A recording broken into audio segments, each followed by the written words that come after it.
विराट कोहली और रोहित शर्मा बैठे हैं और सूर्य कुमार यादव को बुलाया गया है। क्या बात है भाई, वाह। चार लाइनों से अपनी बात शुरू करूंगा। बहुत शानदार पढ़ रहे हो भाई, संचालन भी और कवि सम्मेलन भी। आपने मुझे बुलाया, इसके लिए धन्यवाद।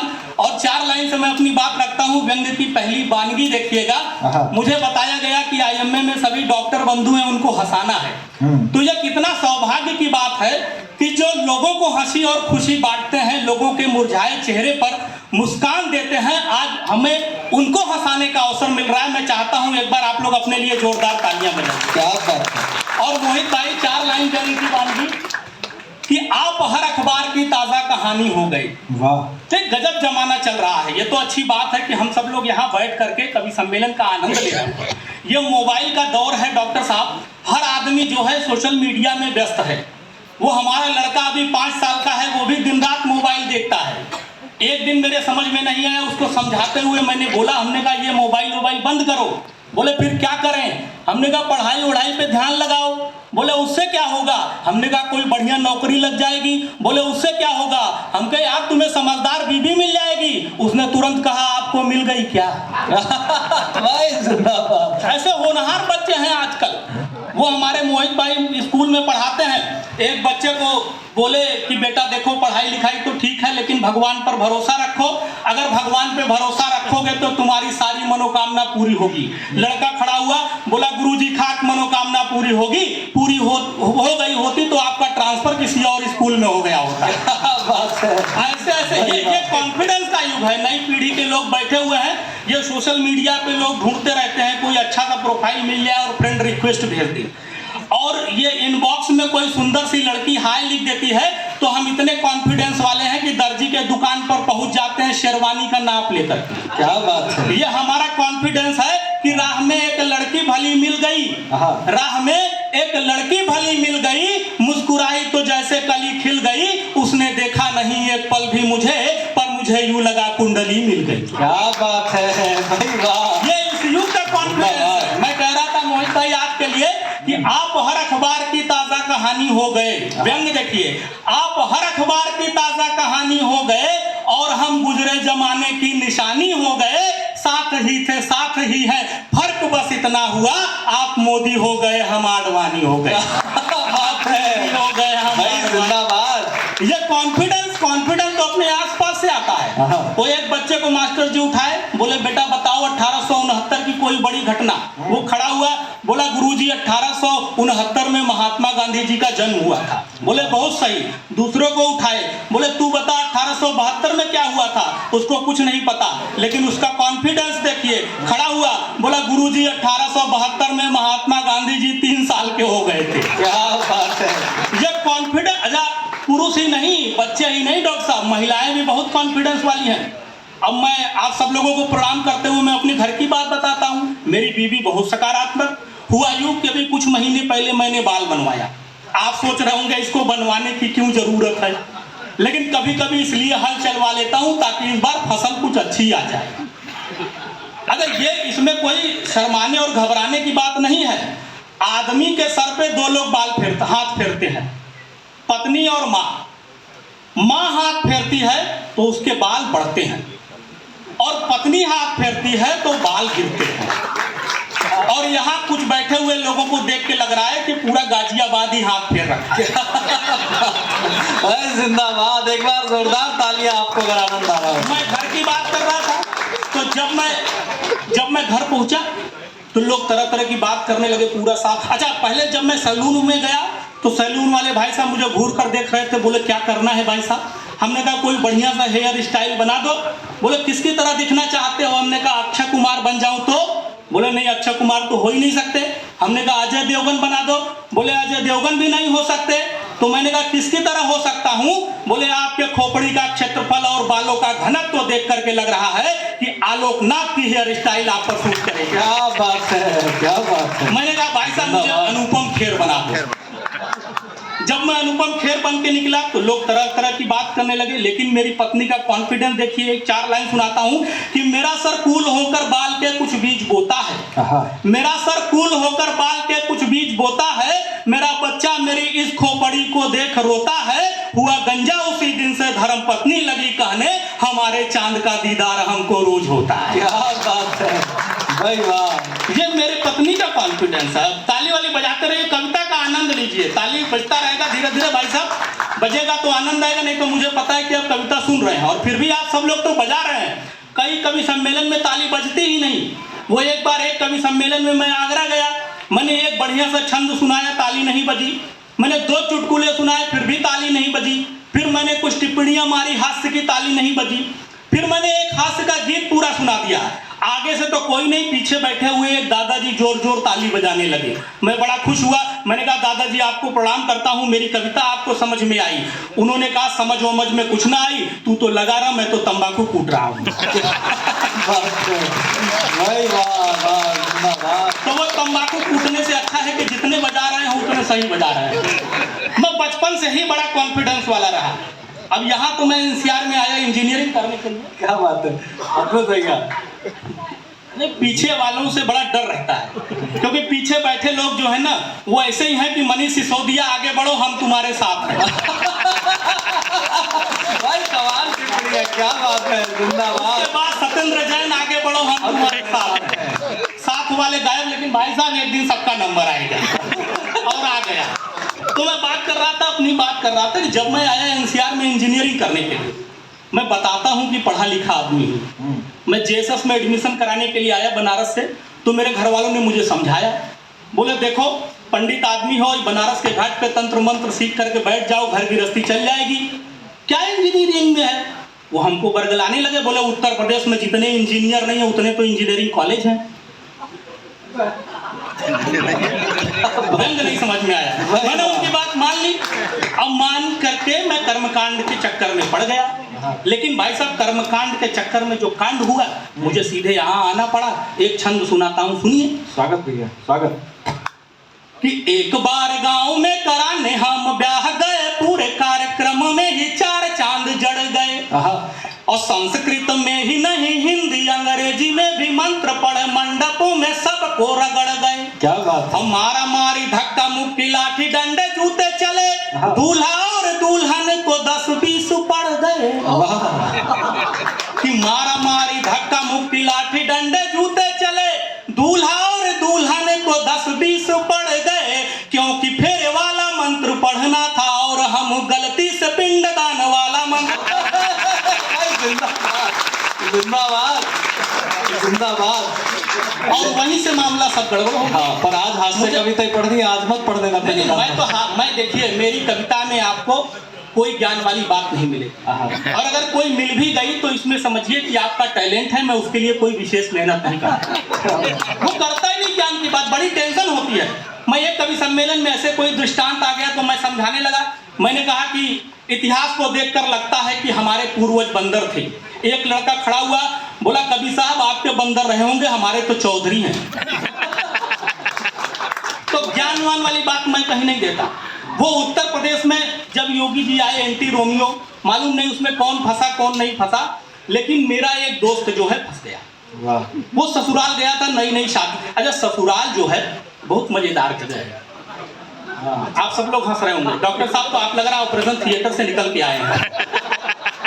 तो ससुराल इतनी मजेदार जगह है कि सास ससुर साला बहुत ख्याल रखते हैं, और साली तो ससुराल में उस डॉक्टर की तरह है जो बिना चेकअप किए बता दे कि जीजा जी को कौन से टाइम पे कौन सी दवाई चाहिए। पहले जमाने के लोग थे ससुराल जाते थे, घबराते थे, शर्माते थे। आज के टाइम के लोग पहुंचते ही बोलना शुरू हो जाते हैं, और अगर आज का नौजवान ससुराल में जाकर के चुप रहे तो समझ लीजिए कोई टेक्निकल प्रॉब्लम है। नहीं हंसने की बात नहीं है, टेक्निकल प्रॉब्लम हो सकते हैं। मैं बताता हूँ, कानपुर का मामला था। नया नया दामाद ससुराल गया तो सासू बोली लगता है कि ये घबराए हैं, मुंह फुलाकर बैठा था। सासू बोली लगता है कि ये घबराए हैं, कहे ससुर जी मुंह सूजा है थक कर आए हैं। साली बोली जीजा कहे गाल फुलाए हैं, जीजा धीरे से बोले हम गुटखा खाए हैं। ये प्रॉब्लम हो जाते हैं। मैं बात कर रहा था एंटी रोमियो की, तो हुआ यूं को मेरा दोस्त ससुराल गया, और आते समय क्या उसके साथ हादसा हुआ, मैं ये छंद सुनाता हूँ, सुनिए और आनंद लीजिए। स्वागत। कि रामलाल ससुराल से चले जो घर को, तो सोचते ही रहे प्रभु बंधन अटूट दिया। मान सम्मान मिला साला सरहज से वसास ने घड़ी दी और ससुर ने सूट दिया। और रास्ते में सफर का आनंद ले रहे थे, उत्तर प्रदेश ने जरा भी नहीं छूट दिया। कि रास्ते में सफर का आनंद ले रहे थे, उत्तर प्रदेश ने जरा भी नहीं छूट दिया। गौना करा के अपनी ही बीवी ला रहे थे, रोमियो समझ के दरोगा जी ने कूट दिया। ये हादसे हो जाते हैं। क्या बात है, बड़ा स्मार्ट सा कवि मोहित चौर, क्या बात है क्या बात है। बड़ा मजा आता है वीर रस की जब कविता पढ़ता है तो आग लगा देता है। और यही नहीं, पड़ोसियों के घर में भी लड़ाई हो जाती है। नहीं, एकदम गंभीर बात बता रहा हूँ। क्या हुआ कि पिछले दिनों इनके पड़ोसी को पति पत्नी आपस में लड़ गए। पहले तो गालियां शुरू हुई, फिर थप्पड़ जूता शुरू हो गया। लड़ाई खूब जम एकदम चरम पे चली गई। तो इनकी पत्नी बोली कि अरे पड़ोसी लड़ रहे हैं, एक आध बार जाओ उनको समझाओ। इन्होंने कहा क्या जाऊं, एक आध बार गया था तभी तो लड़ाई शुरू। जिंदाबाद, क्या बात है पंडित जी, ऐसे इंटेलिजेंट आदमी। बड़े बुजुर्गों ने समझाया, बड़े बुजुर्गों ने समझाया, दारू बहुत खराब है, आम आदमी के बर्बादी का कारण शराब है। आम आदमी के बर्बादी, बजा रहा है तो खुल के बजाइए, मजा आ रहा है एकदम। आजकल हर जगह राजनीति, मैं यहाँ आया तो वहाँ लोकसभा चुनाव का भी लगा हुआ था। आजकल हर जगह राजनीति हो गई है। वो हमारे यहाँ एक शादी हो रही थी, तो लड़की वालों ने पूछा कितने बाराती आएंगे, तो लड़के के बाप ने कहा अब की बार 400 पार।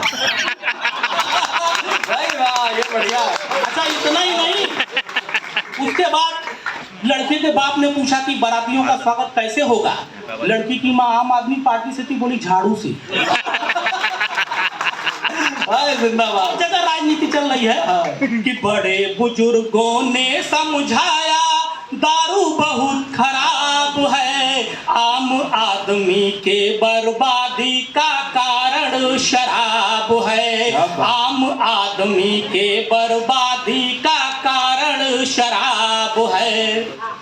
पहले शुगर बढ़ा था चाहे खांसी की मजबूरी थी, पहले शुगर बढ़ा था चाहे खांसी की मजबूरी थी। आम आदमी की दारू से पहले थोड़ी दूरी थी, धीरे धीरे निखर गया फिर दारू के पीछे दौड़ा।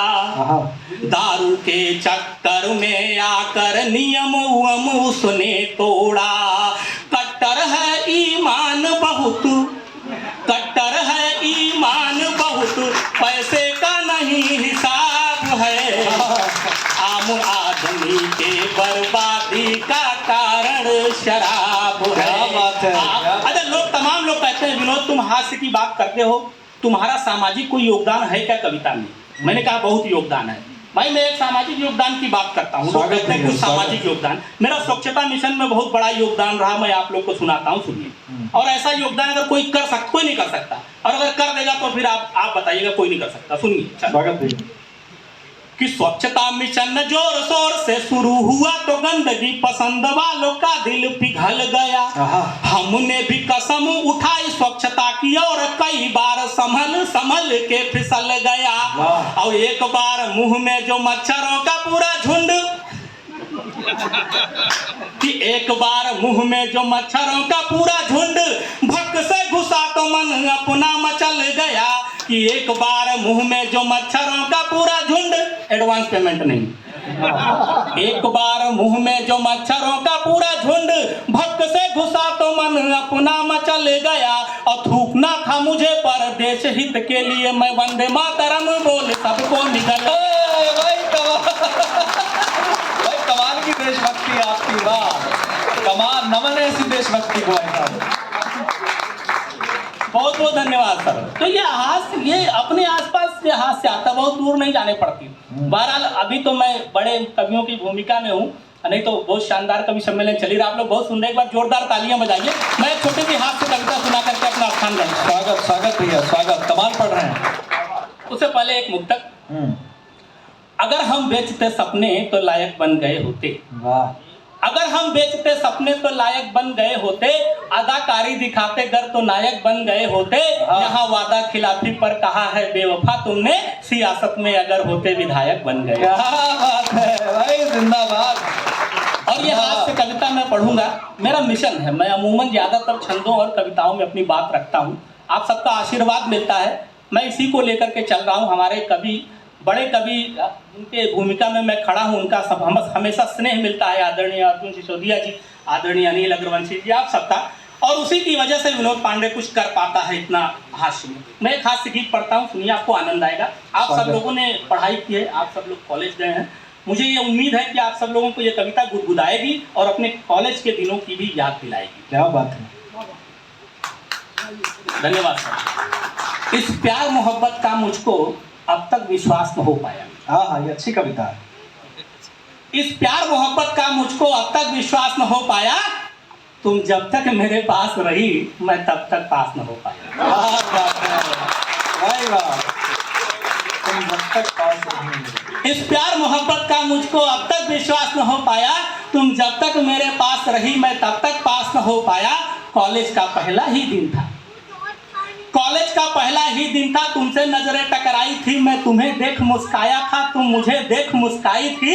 फिर हुई दोस्ती ऐसी कि हम दोनों साथ टहलते थे, रातों को नींद ना आती थी, फर्जी के सपने पलते थे।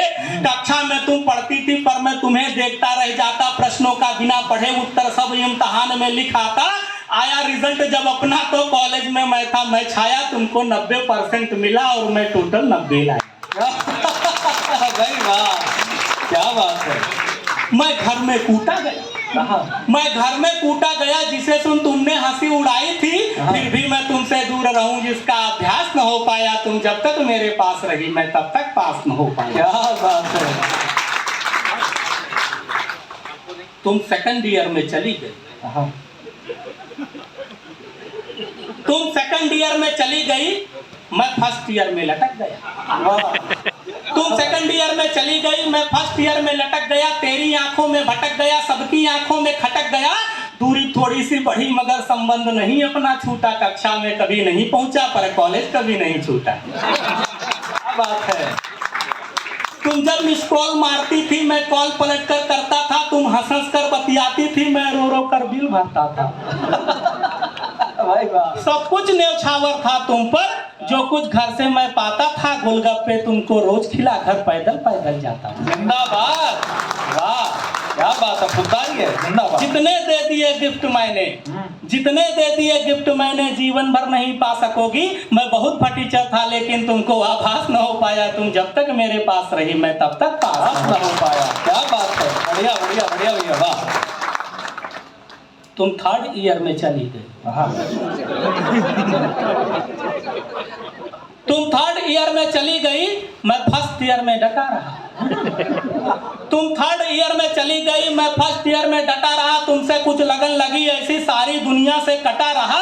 हम दोनों देख रहे थे जब दिन में ही सपने नए नए, उड़ते उड़ते अपने किस्से तेरे भाई तक पहुंच गए। वो मुस्टंडा लेकर डंडा रास्ते में एक दिन पकड़ लिया। वो मुस्टंडा लेकर डंडा रास्ते में एक दिन पकड़ लिया, मैं बचकर भाग नहीं पाया, गंडे ने ऐसा जकड़ लिया। फिर ले डंडा इतना धोया तेरे भाई ने, हिलना डुलना भी मुश्किल कर डाला था मेरा कसाई ने। फिर भी मैंने हिम्मत रख करके प्रेम पत्र भेजा तुमको, तुमने जवाब जो नहीं दिया तो फिर कुछ खास न हो पाया। तुम जब तक मेरे पास रही मैं तब तक पास न हो पाया। क्या बात है भाई, बहुत बढ़िया कविता भैया, अच्छी कविता है। क्या बात है, जब तक पास न हो पाया मैं अब तक पास न हो पाया। तुम डिग्री लेकर फुर्र हुई, तुम डिग्री लेकर फुर्र हुई, मैं फर्स्ट ईयर से हिला नहीं। वाह, तालियां कमजोर हैं इस पर। बहुत मेहनत मैंने की है, थोड़ी आपको भी करनी पड़ेगी। कि तुम डिग्री लेकर, ये कविता पे आपकी तालियां आ रही हैं, मुझे इस बात की खुशी है। हमारे मंच पे बैठे हुए कवियों को इस बात की खुशी है कि कविता पे आपकी तालियां मिल रही है। जो सच्चे साधक हैं वो इस बात से खुश होते हैं। एक बार जोरदार तालियां बजाइए। अंतिम बंद करके अपना स्थान ग्रहण करो। कि तुम डिग्री लेकर फुर्र हुई, मैं फर्स्ट ईयर से हिला नहीं। वाह, तुम डिग्री लेकर फुर्र हुई, मैं फर्स्ट ईयर से हिला नहीं। दिल में तो प्यार सलामत था, फिर भी तुमसे मैं मिला नहीं, थी आस मुझे हरदम की तुम एक दिन फिर मिलने आओगी और हाथ पकड़कर मेरा अपने पापा से मिलवाओगी। पर एक रोज कुरियर जो आया बची खुची बर्बादी का, मैं प्रेम पत्र समझा खोला तो मिला निमंत्रण शादी का। वाह क्या बात है, बहुत अत्याचार हुआ आपके साथ। कि तुम डिग्री लेकर फुर्र हुई, मैं फर्स्ट ईयर से हिला नहीं, दिल में तो प्यार सलामत था फिर भी तुमसे मैं मिला नहीं। थी आस मुझे हरदम की तुम एक दिन फिर मिलने आओगी और हाथ पकड़कर मेरा अपने पापा से मिलवाओगी। पर एक रोज कुरियर जो आया बची खुची बर्बादी का, मैं प्रेम पत्र समझा खोला तो मिला निमंत्रण शादी का। मैं भी पहुंचा फिर शादी में, नाचा गाया जमकर खाया, तुम धन्यवाद बोली जब मैंने तुम्हें लिफाफा पकड़ा। उस दिन से तुमको भूल गया तो फर्स्ट ईयर में टॉप किया, जितना होना था नाश हुआ पर सत्यानाश न हो पाया। तुम जब तक मेरे पास रही मैं तब तक पास न हो पाया। बहुत बहुत धन्यवाद। बहुत बहुत